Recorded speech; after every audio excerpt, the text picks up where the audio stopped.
Assalamualaikum warahmatullahi wabarakatuh. Salam sejahtera, good day to all students. Okay, my name is Kamrudin Ambak. Okay, I will teach this subject, Traffic Engineering and Safety.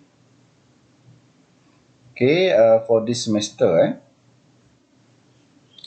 Okay, my office at North Tower, level 4, room number 9. North Tower ni dia, kalau kita masuk simpang ke FCAP Complex Buildings, tower ataupun menara yang pertama tu, itulah office saya berada situ.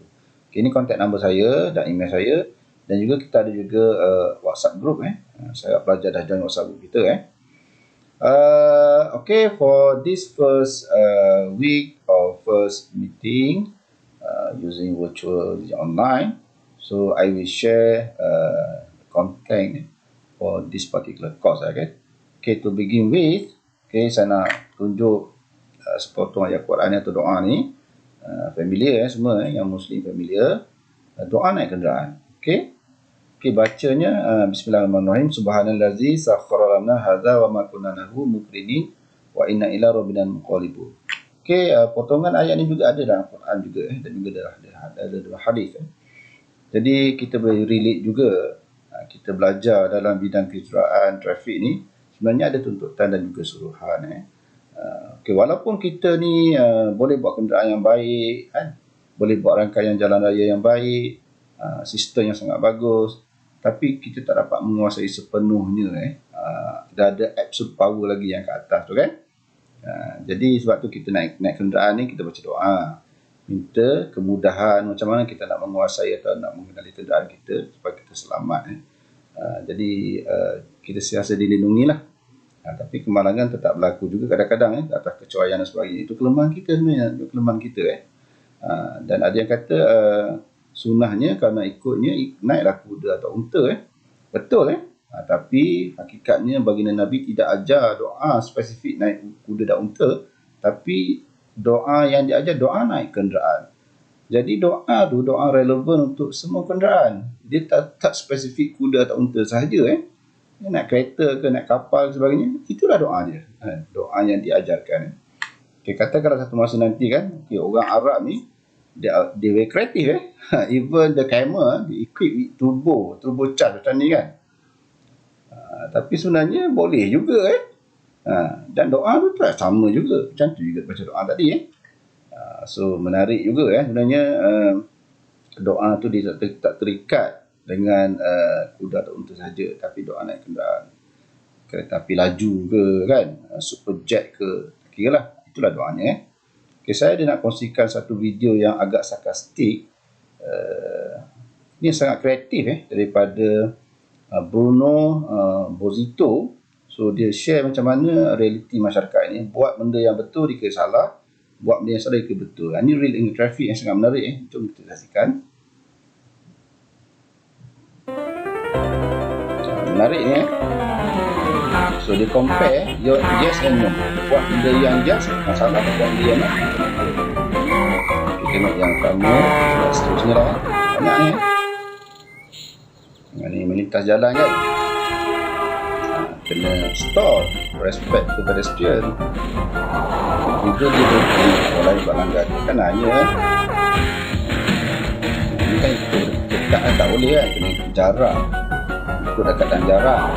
Tapi orang pula ambil ruang Okay, ni kan nak parking kan. Nak parking macam tu, dah berparking kan sebagainya kan. Ikutlah dia tak parking So parking ada proper spot Tapi orang lain pula kan parking double macam tu.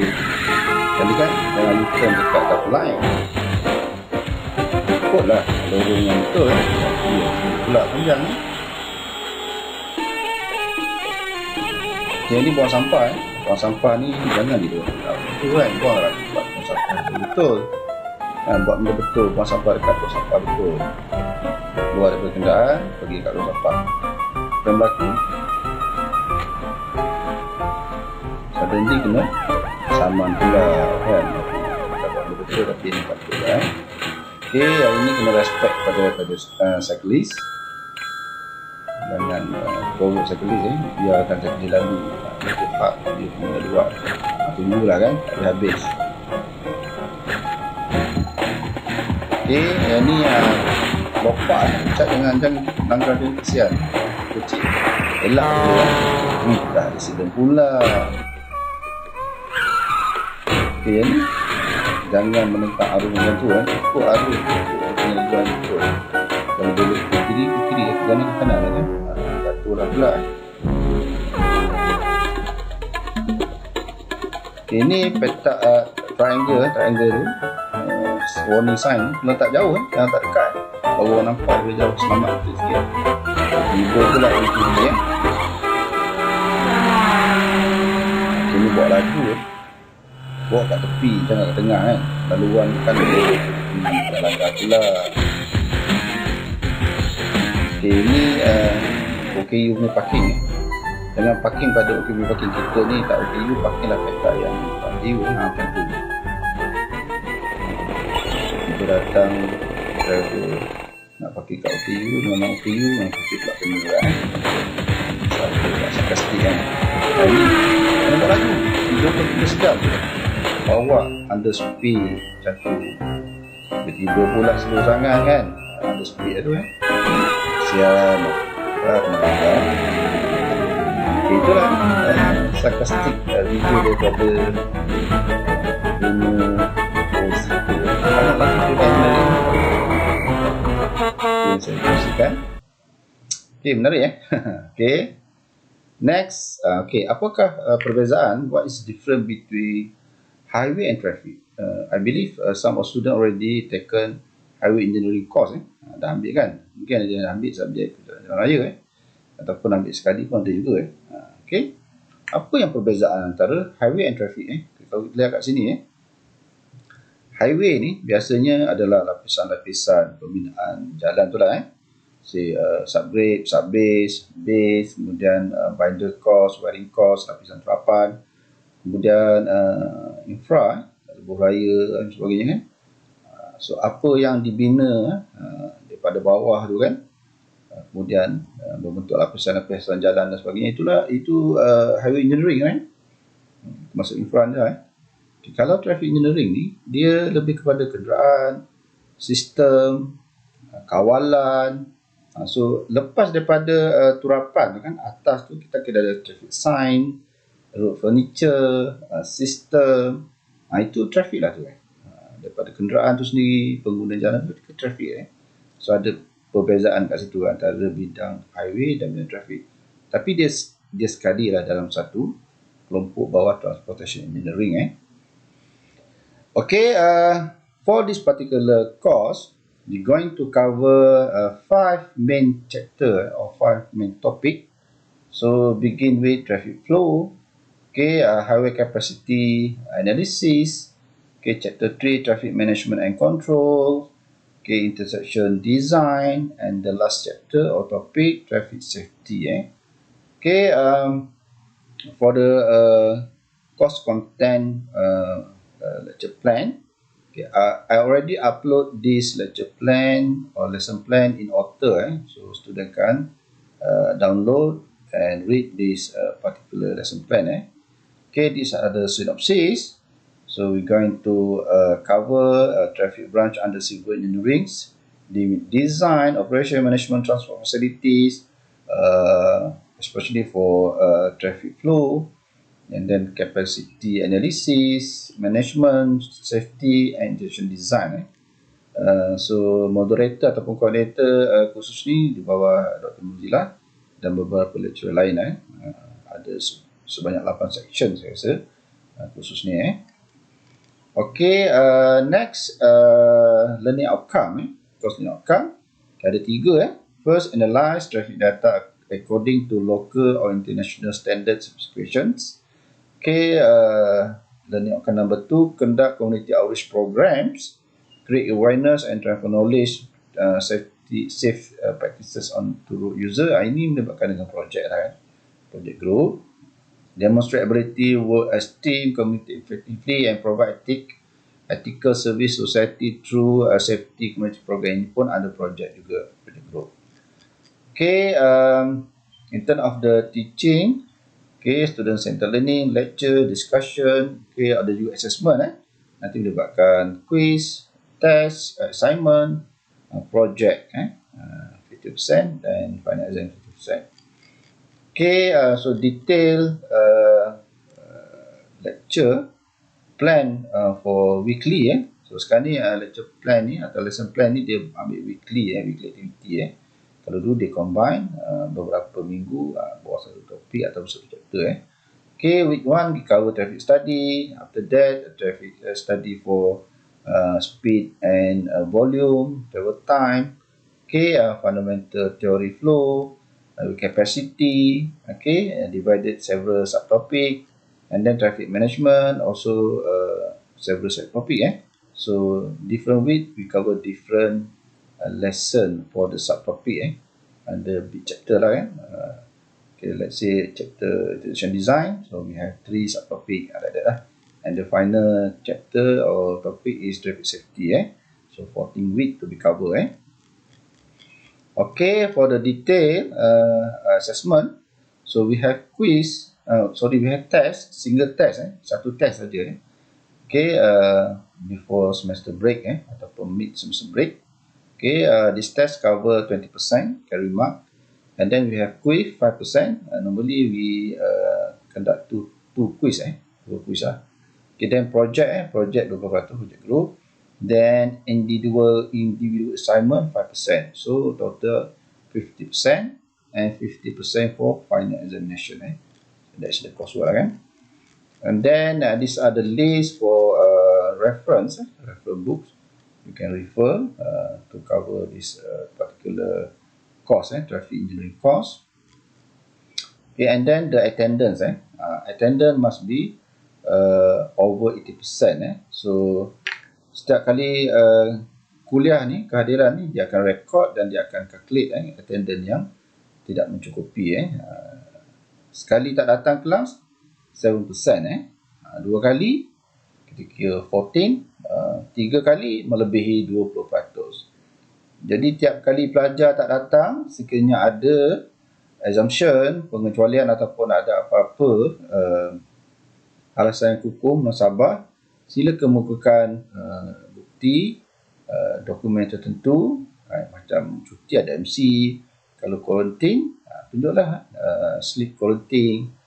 Kalau ada personal matter yang kadang-kadang ada benda yang kita tak boleh elak, keluarga terdekat sakit dan sebagainya, buatlah surat, tak apa, buat surat.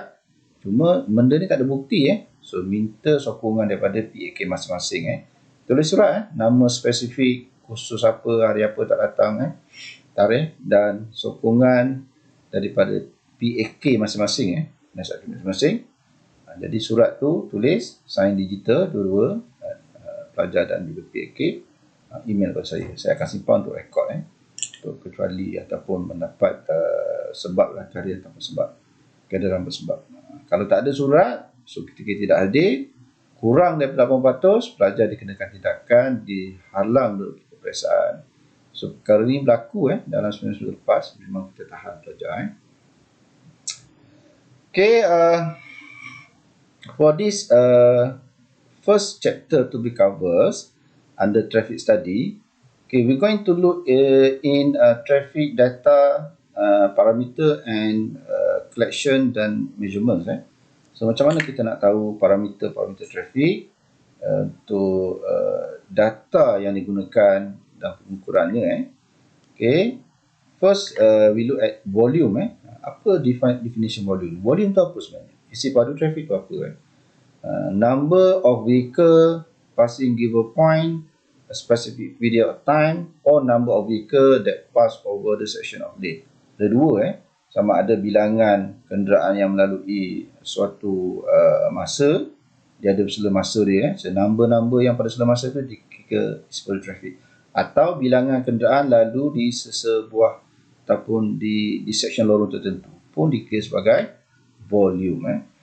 Okay, so traffic volume punya data ni penting untuk kita buat traffic planning, operasi traffic, design and research activity. Okay, parameter ni digunakan untuk kita mendapat understanding, important understanding of efficiency at which system work at present. Nak tahu kan, kecekapan sistem tu dia ada indikator dia, kita boleh evaluate. And general quality service offer to road users. Ini pun ada juga indikator untuk kita evaluate tahap perkhidmatan sistem trafik berkenaan. Okay, traffic volume also important parameter design road payment. Siapa-siapa yang ambil highway engineering pun tahu parameter trafik ni digunakan untuk mengira pavement thickness. Jadi daripada volume kenderaan kita akan tukar kepada standard axle load.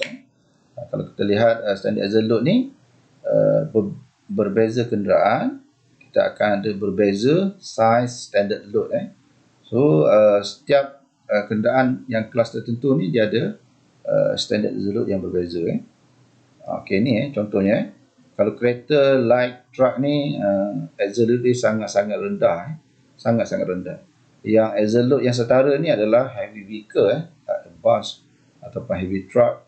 So dia ada one single axle load. Ini dah axle load yang kita gunakan untuk kita convert traffic punya volume tu kepada axle load sebagai beban untuk digunakan pengiraan ketebalan terapan. Okey, bagaimana kita collect data untuk volume ni? Ada dua kaedah kita sering gunakan untuk kita collect data, sama ada kita gunakan kaedah secara manual ataupun guna kaedah secara automatic count. So manual. Kalau manual count ni dia lebih kepada aktiviti untuk kita mendapatkan kelas kenderaan, berapa kenderaan yang membelok, berapa kenderaan yang melalui suatu arah, bilangan pejalan kaki dan sebagainya lah. Okey, dan juga kalau kita lihat kelas kenderaan, okay, there are several typical classification. Kita ada motosikal, kereta, kita ada utility, small lorry, medium lorry, dan kita ada heavy vehicle. Okay, untuk automatic count, typically gather big data ataupun extensive data untuk lihat pattern secara jam ataupun secara purata harian dan juga estimate tahunan. Jadi dua-dua ni kita akan collect data kan, ataupun perlu data ni diperlukan. Okey, biasanya kalau kita collect data traffic, kita akan ada sela masa. Kalau jenis untuk ekstensif mungkin melibatkan bilangan hari kan. Kalau yang short period, kita ada sela masa untuk 10 minit ke 15 minit ke, dan kita akan buat dia punya interval dia untuk 1 jam, 2 jam. Biasanya kita ambil pada peak hour lah kan, sebelah pagi ataupun tengah hari atau petang. Okey, kalau manual count ni kita akan deal with sample size yang sikit ataupun sela masa yang tidak panjang. Jadi kita akan boleh mulakan aktiviti untuk collect data secara manual ni menggunakan sela 5 minit, 10 minit dan 15 minit. Yang tipikalnya kita ambil 15 minit lah kan, untuk kita selakan selama 1 jam atau 2 jam. Okey, peralatan yang kita gunakan antaranya adalah tally sheet. Tally sheet ni very basic, paper and pencil ataupun paper and pen. Okay, kita ada mechanical counting board ataupun kita ada electronic counting board. Nampak macam ada device, tapi operate masih lagi secara manual lah. Sebab tu kita panggil manual count. Okay, ini yang typical yang kita gunakan tally sheet. Ini borang sebenarnya, borang yang dia ada layout intersection, persimpangan. Jadi dia katakan tally sheet ni kita buat kaedah gundal ataupun kaedah kita stick kan. Contohnya kita buat kiraan 1 kenderaan, 2 kenderaan, 3 kenderaan, 4 kenderaan, so 5 kenderaan. Jadi bila kita 5 ni, kita buat satu group macam ni. Ni satu set 5 kan. Jadi untuk pengiraan yang ada dalam ni, dalam borang ni contoh dalam borang ni, kita dekat sini kan. Okey, sini ada satu group, 2, 3 kan. Jadi 15 ni, 3 ni 15 campur 2 jadi 17. Lorong ni kita ada 17 kereta contoh. Itu kaedah tally sheet. So ni kalau ada yang gunakan kotak borang saja, ini lebih spesifik pada layout lah. Design ni tak ada masalah. Okey, kemudian ada yang menggunakan counter, counter mechanical, yang klik-klik tu kan. Macam kata sekarang tasbih kan. Klik-klik tu. So ini kita akan pasang pada board ataupun just pegang saja TC kad borang, sama juga Cuma yang tadi kita gunakan kaedah tally sheet Yang ni kita guna kaedah perkiraan menggunakan mechanical clock. Contohlah kita klik-klik saja The next kita ada electronic board, electronic device macam ni. Prinsipnya sama, kita ada reference untuk lorong ataupun kelas kenderaan, kita hanya push button kita tekan, dia akan kira juga secara digital lah. Ini memerlukan operated by battery dah kan. Okey, kalau automatic count ni, dia special sikit sebab kita menggunakan peralatan yang lebih mahal lebih tahan lasak dan dia boleh collect data yang sangat banyak kan. So antaranya kita boleh collect data menggunakan portable counter, permanent counter dan video tapping Okey, macam ni Macam ni kita gunakan satu device portable. Okey, portable ni kita kena setting dekat mark ataupun kita calibrate dulu dan kita set default dia Nanti dia akan connect dengan satu tube pneumatic tube Jadi kenderaan lalu ni dia akan detect lah kan denyut kenderaan ni kan, path dia ni dia akan beri bacaan pada sini untuk dapatkan bilangan kenderaan yang lalu Okey, kalau permanent counter ni sama ada dipasang dekat tiang, kemudian dia akan letaklah kan dia punya loop ni induce loop ke kan, dia tanam dalam peralatan underneath ataupun embedded dalam payment punya dalam payment tu lah garisan tu ada kan jadi petak. Jadi bila kenderaan lalu ni dia akan memberi input so mungkin dia ada kat sini satu PLC dia computer logic board dia untuk collect data Ada yang menggunakan gantry, pasang kamera dan sebagainya lah, itu kaedah yang lebih advance Kemudian ada yang menggunakan kamera ambil gambar. Kemudian daripada gambar video tu dia ada dua cara Satu kita boleh observe secara manual. Satu lagi kita boleh interface dengan software. Jadi video footage kita tu, kenderaan lalu dan sebagainya tu, software akan kira itu pun boleh buat Okey, ini antara pilihan untuk collect data Ada yang menggunakan radar sensor, traffic sensor kan, dipasang dekat gantry atau tiang traffic light, tiang lampu. So radar ni dia akan capture dia akan propagate dia punya signal dan dia akan dapat detect lah kan kenderaan lalu melalui infrared sebagainya atau radar Okay, ada yang menggunakan kamera CCTV atau kamera scope. Jadi dia ambil gambar daripada scene ataupun footage real time tu, dia akan masuk dalam software interface dan dia akan kira lah calculate number of vehicle itu kaedah yang digunakan Okay, example of traffic volume study Jadi data-data daripada traffic volume ni kita nak buat apa? Okay, first untuk intersection count, kita ambil data dekat intersection tu. So kita boleh analyze timing for traffic signal design untuk buat pemasangan traffic signal kemudian untuk buat channelization, turning provisions, capacity, analysis crash at junction, kemudian evaluate congestion, itu data-data volume ni. Untuk pedestrian count, kita kira pedestrian jalan kaki punya volume kan. Untuk apa? Kita nak buat facilities untuk pedestrians. Untuk evaluate sidewalk, crosswalk design, pedestrian signal timing. Itu kita perlu data-data untuk pedestrian. Untuk vehicle classification So vehicle classification ni kita nak kira design geometrik jenis kenderaan dan juga dia punya facilities untuk kenderaan yang dominan ataupun yang main jadi perlu kelas kenderaan ni kita ada data dan also kita ada data yang agak besar which is average daily traffic. Ini purata seharian 24 jam, atau kita ada lagi estimation untuk annual average daily traffic. So ini dua-dua pun data ni kita perlukan untuk buat prediction ataupun forecasting traffic growth. Data ni semua datang daripada volume kenderaan.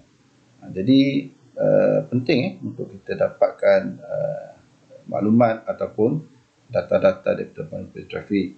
Okay, for next, I will cover traffic study or speed parameter for next meeting, for next lectures for week 2. So until now, I think I stop at this slide. Then we continue next meeting for next week, week 2. Okay, setakat ni tu saja untuk saya cover kuliah yang pertama ni. Saya harap pelajar boleh lihat video ni dan you can download you can download the note for this chapter in Otters. Okay, we see you next meeting next week for continue this lesson. Okay, until now, Assalamualaikum warahmatullahi wabarakatuh. Salam sejahtera. Okay, bertemu dalam kuliah akan datang. Terima kasih.